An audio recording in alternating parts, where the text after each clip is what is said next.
Hello बच्चों, कैसे हैं आप। मैं आपकी टीचर सुमन शर्मा एक बार फिर से अपने चैनल पर आप सभी बच्चों का स्वागत करती हूं और आशा करती हूं कि आप सभी बच्चे भी मस्त होंगे, बिंदास होंगे और प्रसन्नचित होंगे। तो बच्चों, आप सबकी डिमांड से मैं अमोली हिंदी व्याकरण की एक्सरसाइज डाल रही हूँ। आई होप आप सबको बहुत पसंद आएगी और आपके लिए वो काफ़ी यूज़फुल रहेगी, काफ़ी महत्वपूर्ण रहेगी, क्योंकि बहुत टाइम से डिमांड आ रही थी कि एक्सरसाइज एक्सरसाइज बनाइए, भेजिए यूट्यूब पर। तो मैंने थोड़ा सा प्रयास करा है आप सबके लिए। प्लीज़ आप इस तरफ भी ध्यान दीजिएगा। तो बच्चों, जो पहली बार इस लिंक से जुड़े हैं, प्लीज़ वो मेरे चैनल को लाइक करें, शेयर करें और सब्सक्राइब करें, जिससे समय समय पर आपको हिंदी विषय संबंधी जानकारी मिलती रहे। तो आज बच्चों, मैं आपके लिए अमोली हिंदी व्याकरण कक्षा 6 से पाठ 12 वाक्य विचार, आपको वाक्य विचार की एक्सरसाइज कराने जा रही हूँ। वाक्य विचार जो है ये हम पहले यूट्यूब पे डाल चुके हैं। आज मैं आपको उसकी एक्सरसाइज कराने जा रही हूँ। तो बच्चों, इधर आपके सामने पेश करते हैं exercise. Page number 131, page number 131 है बच्चों। और लिखित रिक्त स्थानों की पूर्ति उचित शब्द चुनकर कीजिए। पहला का पदों का डैश और डैश समूह वाक्य कहलाता है। तो इसका आंसर है पदों का सार्थक और व्यवस्थित समूह वाक्य कहलाता है। खा है वाक्य में जिनके बारे में कहा जाता है वह उद्देश्य होता है। ग उद्देश्य के बारे में जो कहा जाता है उसे विधेय कहते हैं। घ वाक्य के भेद दो आधार पर होते हैं।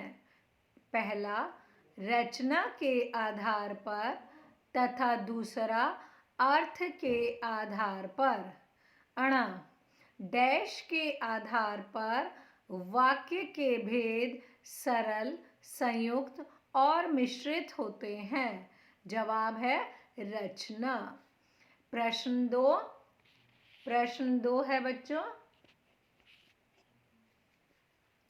निम्नलिखित वाक्यों में उद्देश्य लिखकर विधेय रेखांकित कीजिए। यानी उद्देश्य आपको इन वाक्यों में से लिखना है और जो विधेय है उसको अंडरलाइन करना है।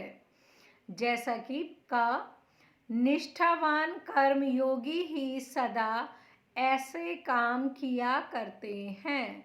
इसके अंदर उद्देश्य है निष्ठावान कर्मयोगी और अंडरलाइन आपको करना है ही सदा ऐसे काम किया करते हैं। ख अमर पुरस्कार प्राप्त करता है। इसमें उद्देश्य है अमर और पुरस्कार प्राप्त करता है विधेय है। इसे आपको अंडरलाइन करना है। ग नेताजी ने बाढ़ पीड़ितों को कंबल बांटे। इसमें नेताजी आपका क्या है उद्देश्य और बाढ़ पीड़ितों को कंबल बांटे विधेय है। घ वह बाढ़ग्रस्त लोगों के लिए राहत कार्य कर रहा है। वह उद्देश्य है और बाकी बाढ़ग्रस्त लोगों के लिए राहत कार्य कर रहा है, ये आपका विधेय है।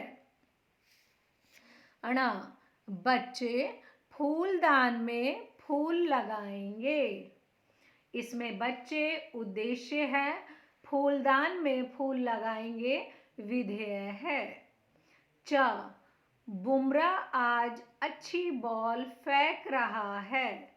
बुमराह इसमें उद्देश्य है और आज अच्छी बॉल फेंक रहा है, यह विधेय है।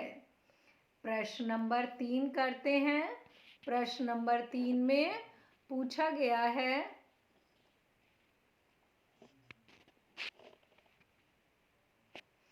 अर्थ के आधार पर वाक्यों में उनके भेद से मिलान कीजिए। का वह मेरे घर आती तो मैं अवश्य ही मदद करती। इसका जवाब है संकेतवाचक। संकेतवाचक भेद में चौथा है। ख सारिका से लड़ा नहीं जाता। इसका जवाब है निषेधवाचक। ग सभी छात्र अब निबंध लिखो। इसका जवाब है आज्ञावाचक। घ बच्चे मैदान में खेलते हैं। इसका जवाब है विधानवाचक। अणा तुम इतनी सीढ़ियां कैसे चढ़ पाओगी। अणा का जवाब है प्रश्नवाचक। सबसे लास्ट छठा प्रश्नवाचक। च वाह कितना स्वादिष्ट भोजन है। इसका जवाब है विस्मयादि बोधक। आई होप प्रश्न 3 आपको समझ में आ गया होगा। अगला प्रश्न 4। प्रश्न 4 में है, रचना के आधार पर वाक्य के भेद लिखिए। यानी रचना के आधार पर बताना है ये कौन सा वाक्य का भेद है।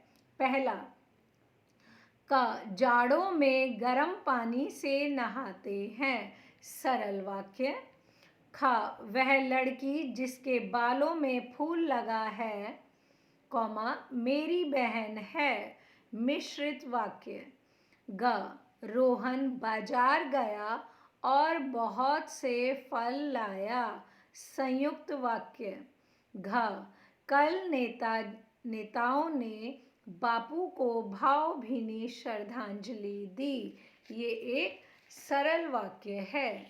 अगला बच्चों, घ माँ ने उसे समझाया और अब वह पढ़ने लगा है। संयुक्त वाक्य। च पापा चाहते हैं कि मैं डॉक्टर बनूं। मिश्रित वाक्य। अगला प्रश्न 5, निम्नलिखित वाक्यों को निर्देशानुसार बदलिए। का मोनिका ने हाथ जोड़कर मुझसे आने के लिए निवेदन किया।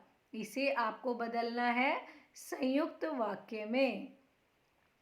तो उत्तर है, मोनिका ने हाथ जोड़े और मुझसे आने के लिए निवेदन किया।